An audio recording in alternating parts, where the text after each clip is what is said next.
એ હું યુટ્યુબ પર કે અમારા જે છે બાળકોને જે તકલીફ પડે એમાં મૂકીશ, જેમાં તારું નામ નહીં આવે, તારો ફોટો નહીં આવે, પપ્પાનું નામ નથી બોલવાનું, સ્કૂલનું નામ નથી બોલવાનું. હા, હવે તને કેમ તકલીફ પડે છે મને જણાવ.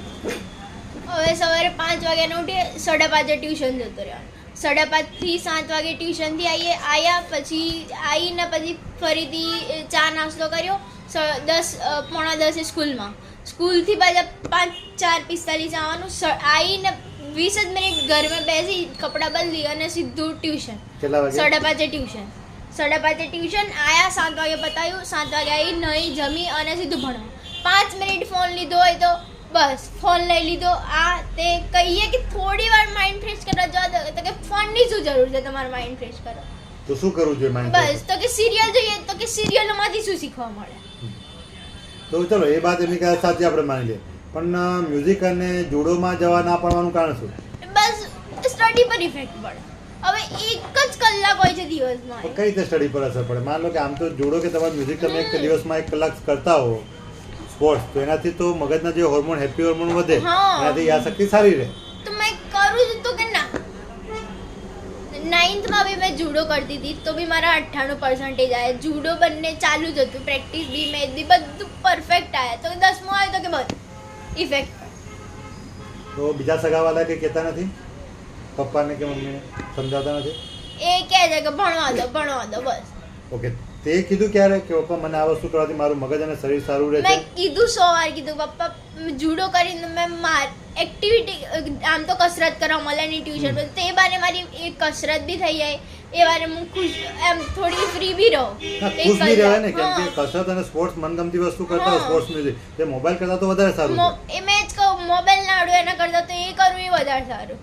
તો બી ના પડે કે ના આમ બે હાડી તો ઘરેથી કે નહીં જવા. પૈસાના અભાવને ના પાડે છે કે પછી સ્કૂલમાં ફ્રી બેચ હોય છે અમારે ડેલીની. હા, તો બી ના કે બસ કે ના ટાઈમ બગડે એટલું તો કલાક વાંચો બેસ એમ કે.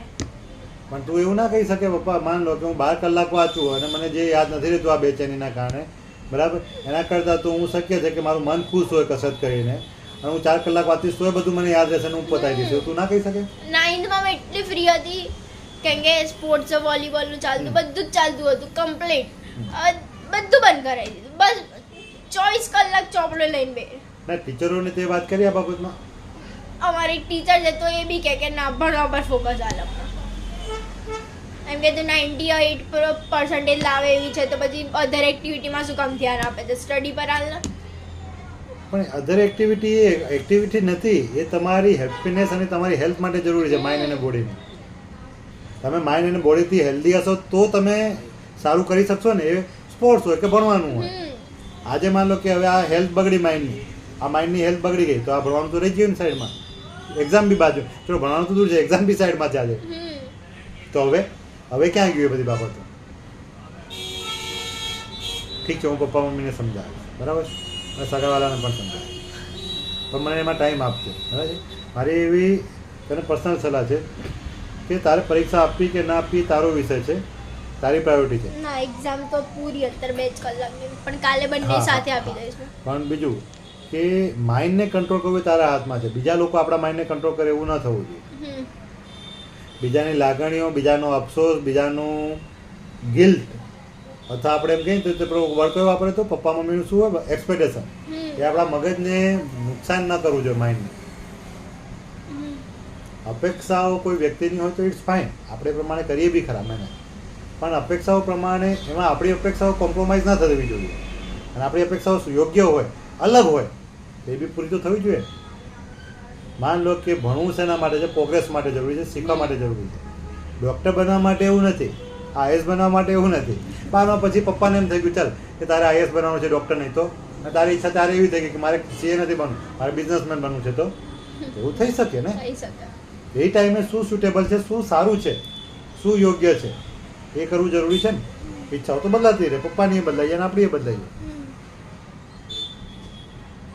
આપણે જોઈએ, હું સાંજે પપ્પા મમ્મીને વાત કરું, તારે એમની હાજરીમાં બેસવું છે કે નથી બેસવું તું મને જાણ. નથી બેસવું તું હું એ 2 જણને જ બેસાડીશ. હું બહુ તું બેસીશ ને સાંજે કે જવાની છે?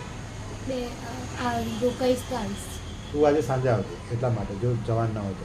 કેમ કે મેં શું વાત કરી તને ખબર હોય છે, જો તું આને કહી શકે, અને પપ્પા મમ્મીનો રિસ્પોન્સ શું છે તું સાંભળજે. અમે જ્યારે વાત કરતા હોઈએ તો એમ મારે એમનો સ્વભાવ કેવો છે મારે જાણવો પડે છે. અત્યારે તો ટ્રીટમેન્ટની જરૂર નહીં ને હા આજે તને ઇન્જેક્શન બોટલ અપાયું કાલે કદાચ હું ના બોલાવતો હા દવા આપી દઈશ દવા લઈને તું